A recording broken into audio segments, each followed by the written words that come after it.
So let's talk about the calendar, because this is a super important part of the college admissions process, is knowing what to do and when. And I put together a calendar 9th through 11th, though there's some middle school aspects to it. But for the most part, this will just kind of give you an idea of what to expect moving forward.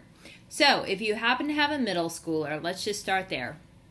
In a lot of districts, school districts, you can take high school classes in middle school, and it varies from district to district. So usually math, algebra, or math 1, depending on whether you're on Common Core or not, and often foreign language is included. Some high schools also have English 9 as part of the English 8 curriculum. So it really just depends on the school district you're in. The benefit of taking some of those classes early is that it can expose your student to the material, and then it allows them to take the higher level courses, which often have a higher weighting on them as they move forward. So middle school, great time to take high school classes if you are prepared. If you are not, then don't take those, because they do tend to go on the transcript. This is also a great time to explore career interests, because it doesn't matter. Middle school grades, no one's going to see them unless they're high school classes. So take what you're interested in, explore, have fun, just, really enjoy this time. And then at the end of 8th grade, if you want to make a 4-year plan, I think it's a great idea. You don't have to follow the plan, and honestly, plans usually get screwed up anyway, but it's helpful to have one moving forward so that you have a general idea of where you want to go. And then, just if you happen to be on a family vacation and you happen to be around a college campus, drive through it, see what it's like. This is a very soft introduction to the college admissions process. There should be absolutely no pressure here, unless we're talking about the high school grades, in which case, of course, you want to do well. So let's talk about 9th grade. You're an official 9th grader at the end of 8th grade. I know that sounds weird, because most people don't think they're a 9th grader until they start 9th grade, or, you don't think of yourself as being in one grade until you start it. But with the school system, you're actually considered a rising whatever as soon as you complete the grade you're finishing. So if you're finishing 8th grade, you're now a rising 9th grader. If you're finishing 9th grade, you're now a rising 10th grader. That's how that process works, just in terms of terminology. So it also works in terms of what you can count. So when the Common App, when it comes out, the things that the Common App is interested in and is going to ask you about is your high school activities.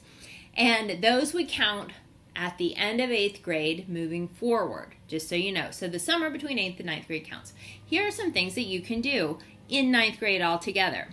You can volunteer. Volunteering is a great way to learn about something. If you're thinking, oh, I want to be a vet, well, see if you can volunteer at the animal shelter or helping animals in some way. This is also a great time to get involved in clubs and activities. Schools are going to look to see how you participated in your high school. So a college is going to look and say, hey, what did you do when you were in high school? Because that's the best indicator of what you're going to do in college. Doesn't mean you're going to join the same clubs, as it means you're going to get interested and you're going to participate. So get involved. Find things that you like. You want to always do your best in academics. This may mean you need tutoring. It may mean you need to go in for extra help. You need to do the extra credit projects, whatever. But do your best. The better you do, the more options you will have. Everyone wants a good student. So the better you do, the more options you're going to have. You also want to journal your activities. No matter how smart you are going to forget things. And so if you have just a running list of all the things that you did, when it comes time to put those down on a resume or for the college activities and awards list, you will remember. So absolutely keep a list of those. Now, your school may naturally provide the PSAT or pre-ACT. It may not. If you have the option to take either one, I suggest you do. Why? Because I want you to get used to taking standardized tests. Are you going to do well? Very doubtful. Why? Because you haven't had a lot of the content yet. So I don't want you to become attached to the score. This is not something I want you to be like, ooh, how did I score? This is only a trial run. It's like, what does that look like? What does it feel like? How does it feel to be timed and have to read all these passages? So if you don't do well, that's my expectation. Don't worry about it. I'm just trying to get you used to it. Same thing, you want to drive through college campuses. You also want to take a course load that challenges you but doesn't bury you.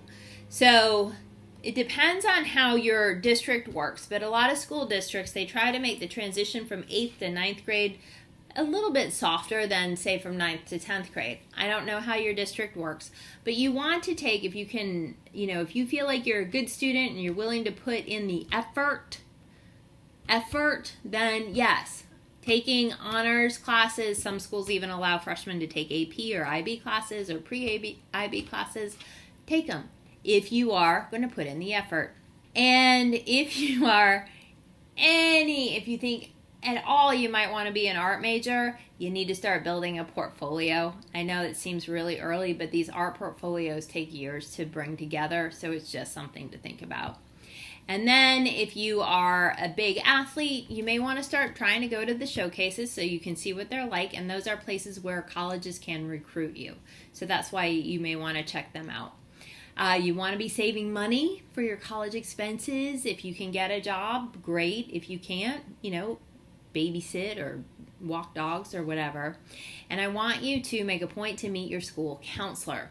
Just make an appointment if that's how they operate, and introduce yourself and say, hey, my name is so-and-so, and I just wanted to get to know you. I'm super excited about working with you for the next 4 years. It's an easy conversation. It doesn't have to be stressful, but I want your school counselor to know who you are. All right, now let's talk about sophomore year. So sophomore year, a lot of the same, right? So you're going to continue to do well, volunteer. Sophomore year, you often have AP classes, some of which may have a complimentary SAT 2 test.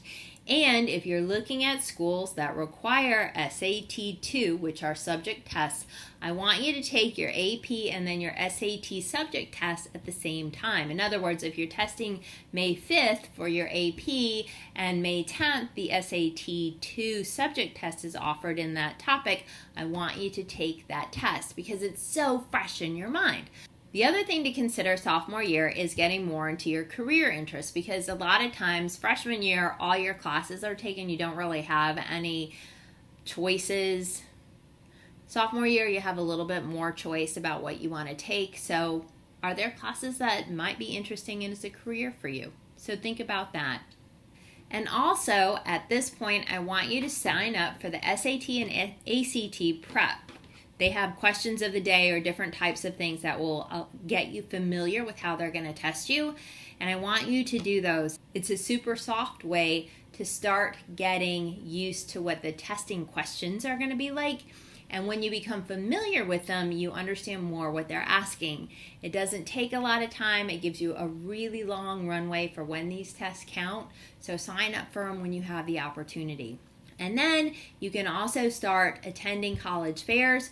You can go on college tours if you want, but I want you to start thinking about what colleges are interesting to you. And again, super soft. This is just, I don't want any pressure around this. It's more interest. It's more, wow, this could be so cool.